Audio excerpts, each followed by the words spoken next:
Major ডালিম তিনি সাংবাদিক ইলিয়াস হোসাইনের লাইভে একটা মারাত্মক একটা ইতিহাস তিনি তুলে ধরেছেন, যেগুলো অ্যাকচুয়ালি আমাদেরকে ভুলভাবে পড়ানো হতো বা বোঝানো হতো যে মুক্তিযুদ্ধে 30 লাখ মানুষ তারা মৃত্যুবরণ করেছে।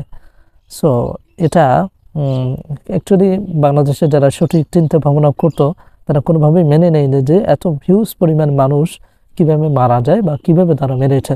সো মেজর ডালিম তিনি বলেছেন যে অ্যাকচুয়ালি শেখ মুজিব যখন পাকিস্তানে অ্যারেস্ট ছিল, বা সেটা অ্যারেস্ট বা যেটাই হোক না কেন, যখন তাকে ছাড়া হয় তখন ইংল্যান্ডের সফরে ছিলেন, এবং সেই ইংল্যান্ডের সফরে থাকাকালীন ওনার একজন সম্ভবত পিএস হবেন, তার কাছে জিজ্ঞাসা করছেন যে অ্যাকচুয়ালি আমাকে তো ইন্টারভিউ নেওয়া হবে, তাহলে সেক্ষেত্রে বাংলাদেশে কতজন মানুষ হত্যা হয়েছে বা মারা গেছে।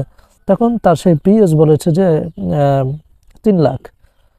সো ইংলিশে এটাকে 3 লাখই বলে, কিন্তু ভুল করে তিনি ডেভিড বার্গম্যান না যেন কি একজন সাংবাদিক, বিবিসির সাংবাদিক মেবি, সো ওনার কাছে উনি এটাকে এভাবে প্রেজেন্ট করেছেন যে সেখানে 3 million killed, 3 million of Bangladesh. So এটা বলার পরে সমস্যাটা তৈরি হয়েছে।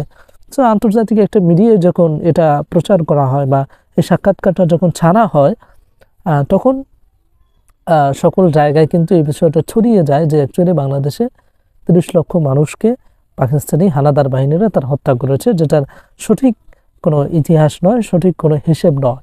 এই যে 3 লাখ যে বলা হয়েছে, সেই 3 লাখের কিন্তু হিসাবও পর্যন্ত শেখ মুজিব তিনি জাতিসংঘে উপস্থাপন করতে পারেনি, যার কারণে সেদিন কিন্তু গণহত্যা দিবস কিন্তু পালিত হয় না, এটার কারণে হিসাব আমরা দিতে পারিনি।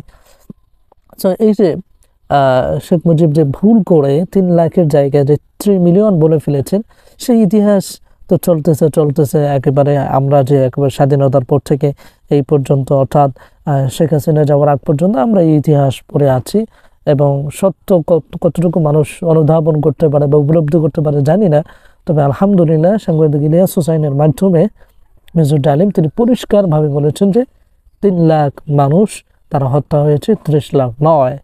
সো এটা পরিষ্কার করার জন্য মেজর ডালিমকে অবশ্যই আমরা ধন্যবাদ জ্ঞাপন করছি। তিনি আরও কিছু বিষয়কে তিনি উপস্থাপন করেছে, যেগুলো অ্যাকচুয়ালি সত্যের বিষয়টাকে উন্মোচিত করে, এবং বাংলাদেশের মানুষ এই প্রথম মনে হয় ইতিহাসের ব্যাপারে শকড হয়েছে যে অ্যাকচুয়ালি গত 16 বছর আমরা কি চিন্তা করেছি, কি ভাবতাম, কি হিস্টোরি আমরা জানতাম, সেটা তো টোটালি রং ছিল, সেটা টোটালি বানানো ছিল, স্ক্রিপ্টেড ছিল।